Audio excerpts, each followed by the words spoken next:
Hello and welcome to another AIC Productions video. Today I'm going to be talking about this Acer Aspire 1 laptop. About a year ago I found the HP 14 an013nr, which was a basic 14-inch laptop for $200 that proved to be significantly more than what it initially appeared to be. Since then I've kind of been trying to chase that same level of expandability and performance from other laptops. Why? Because that particular laptop has gone up in price significantly. As of recording this video, that is now on Amazon for about $320. When I initially bought my first one, it was about $215. So it's gone up significantly in price in the last year. Typically electronics go down in price the longer they're out. It has gone up in price because it was such a great platform with so much expandability. So since then, like I said, I've been trying to find another laptop that kind of fit that same hole or niche in performance and expandability. Most of those laptops have had an Intel Celeron N3050 or N3060, and those processors have just been underwhelming, if I'm going to be nice, and utterly worthless, if I'm being honest. They're a one-trick pony, one thing at a time. They just aren't very good. They struggle with even basic tasks like showing YouTube videos. They'll get a process stuck in them and then they'll just churn and take forever to recover. So I was recently perusing through Amazon and I found this. Another 14-inch laptop with a full HD 1080 screen.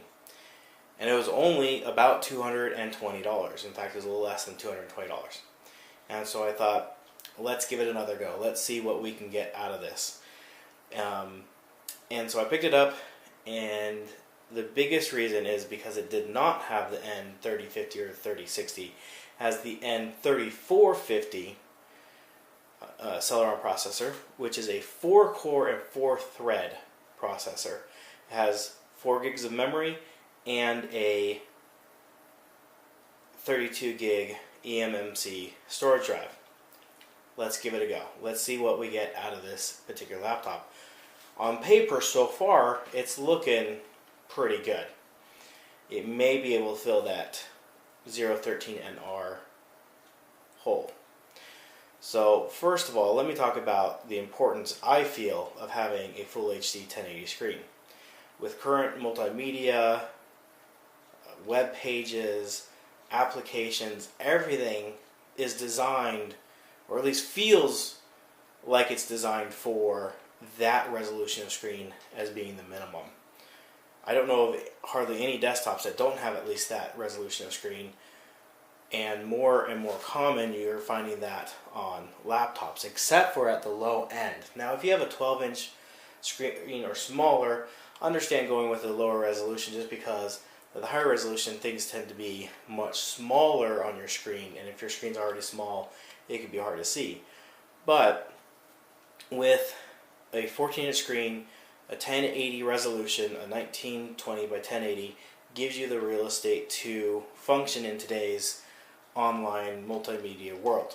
That's my personal opinion, and I really feel like more people should buy these laptops with the 1080, telling the manufacturers this is what we want, we're done with lower resolution screens. Now, as far as the price goes, this laptop, like I said, just over $200. At that price, in that sub $250 price range, I really feel like you can get a lot of bang for your buck. You can get a laptop that has a lot of modern features. While it might not have top performance, it will do your basic computing tasks for the next 12 to 18 months. At the end of that period, you can chuck it. You can sell it, you can recycle it, whatever you want to do. Give it to your little brother, give it to a sister's kid or a friend, whatever, and you won't have lost anything because you will have gotten that value out of it in that time frame, and then you can buy another $250-ish laptop that has the current feature sets that you want at that time. So it kind of gives you the opportunity to buy something inexpensive and then be able to upgrade every few years. If you go for that $300 to $450, $500 price range, I don't feel like you're getting much more for your money. Typically, you got the same chassis, the same keyboard, same mouse. You might get a slightly upgraded CPU. You might get a little bit more memory, and you might get a little bit more storage. And that's typically it. And I don't feel like that's enough of an upgrade, because for that same amount of money, you can go to the used market and pick up a business class laptop that may even still have a year worth of warranty left, and have way more performance, way more features, way better overall system for that same $300 to $450, $500 range. Then once you go above that, then you start looking at new computers again, because then you're getting to Core i5 processors, which actually have enough power to be useful. You're getting SSDs from factory. You're getting the higher resolution screens, the higher quality screens at that point. You're getting typically better build quality. So again, this is just my opinion, but I've bought and sold a lot of laptops, and I really feel like the sweet spots are new under $250, over $250 to up to $500. Look at used. See what you can get by used. Maybe if you get a super sale on a high-end laptop, you buy one that's kind of end of life. They're coming out with something new. Maybe something new, but you're probably better off buying used. And then once you go over that $500 price range, start looking at new again, while still looking at used as well, looking for what you can get out of it. Now, let's get back to the Acer that's here in front of me that you're kind of just staring at. Sorry for that. This laptop, on looks alone, beats the HP hands down, no questions asked. It actually has a design aesthetic. It's really attractive. It looks better probably in person than it even does on camera. It looks more expensive and more high-end than it is. It feels good. It feels nice and solid and rigid in your hands. There's no unfinished edges like there were on the HP. The keyboard is pleasant to type on. The touchpad is far superior to that of the HP. And it's just overall physically a better system. Alright, and I just wanted to go over the ports here. We have a Kensington lock, a full-size Ethernet port, which is really nice. You can't replace Ethernet with Wi-Fi. Ethernet currently just is faster. You have an HDMI port, USB 3.0, the SD card slot there. On this side, you have headphone, microphone, two USB 2.0 ports, and your charging port. There's nothing on the back or on the front. The speakers are downward firing. They are pretty decent. Not the best I've had, but far better than the HP and a lot of the other laptops. They don't have huge high fidelity sound, but they do get loud without being too overly distorted. So, and again, it just is a nice looking laptop. The aesthetics of it are just very pleasant. It looks far more expensive than its $200 price tag would suggest. Now, with that praise, doesn't mean it's faultless. There are definitely some misses on this. One of the huge misses is the SD card slot. The SD card sticks out. When you have a laptop with only 32 gigs of storage, you want to be able to put in some additional storage that's permanent. Something that you put some music on, or some other multimedia files that are bigger, take up more storage. Maybe you have your downloads automatically go to that additional storage versus to the eMMC drive. And you can't do that when this card sticks out, because it's going to get broken, it's going to get bumped. You can't just toss it in your bag. You unplug it, the computer will freak out because it's looking for it, it's trying to find it. It's not an elegant solution. It needs to be able to be inserted all the way. I've opened this laptop up, and I'll talk about that here in a moment. And there's plenty of room in here for them to do that. They could have done it and it wouldn't have been a problem.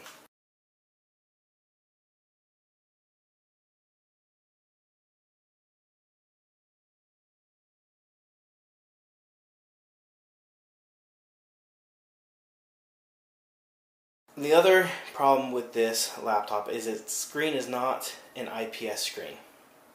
It does have a 1080 screen and it's got pretty decent viewing angles, and again I'll show those in my next video. But it's not IPS, and the HP was. The HP has, even though it was a high gloss screen, it was a better screen. The other thing that I'm not a huge fan of is the power button being right here. The reason being is I'm a touch typist, and I'll go to hit the delete key, and I'll sometimes hit the power button, and it will shut the laptop off or put it to sleep while I'm typing. That's a little annoying. Arrow keys, I wish the up and down were full-size arrow keys, but this pretty much is the standard anymore because they've simplified the keyboard. Again, Apple makes a poor decision and everybody else seems to want to copy it. Like I said earlier, I've opened it up and there are no options to upgrade the storage, which is a huge miss. An M.2 slot would have cost them pennies and made this laptop amazing. Even my $150 Lenovo 110S has an M.2 storage slot on there for upgrade options for storage. And again, there's plenty of room in here. The motherboard itself only takes up a small fraction of it. There's a fairly large battery, and then there's a daughter board on the other side. I may have that backwards because I had it opened up upside down.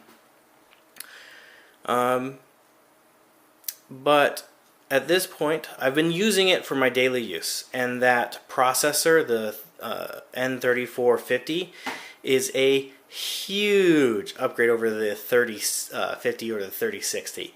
Night and day difference. Is it as powerful as the AMD processor as in the HP? No, not even close. But it's fast enough that it doesn't hinder my daily tasks that I use this for. It's not just a one-trick pony. It is limited on storage, but at this point, without doing further testing on it, and like I said, I've been using it, but this is definitely a huge recommend for me. If you're looking for a new laptop under $250, I definitely think this is a laptop to go for. Unless you can find the HP for under $250, I would not buy it for the $320. That's just too much. You'll find something better used. But for under $250 new for a laptop, this comes with a huge recommend from me, and we will definitely follow up in another video with some performance testing, and so definitely keep an eye out for that. So anyways, if you have any questions at this point, or if you want me to test something specific in the next video, please let me know down in the comment section below. Another thing, I've changed up the affiliate links a little bit down in the description. I have a new website, aicvideos.com. Check it out. Turn off your ad block. I don't put ads on the websites. I just have the one page with my affiliate links on there. If you have ad block on, you won't see those. Turn off your ad block on that one page. It's not ads, it's just my affiliate links. It helps me create these videos, so I appreciate the support. I don't do a Patreon. All I ask is that if you're going to buy something, I have several. I have Newegg, Amazon, Discount Tire, Euro parts for, if you have a European car. If you're going to be using any of these services anyways, support me by using my affiliate link. I get a very small portion of what you're purchasing anyways, and it helps me to create these videos. I hate to beg and borrow and plead, but it does keep these channels live. If you know anything about YouTube, they're really screwing around with ads right now, and so the ad revenue isn't what it used to be, and so it makes producing these videos harder and harder. Anyways, thank you for watching. I hope you have an amazing day.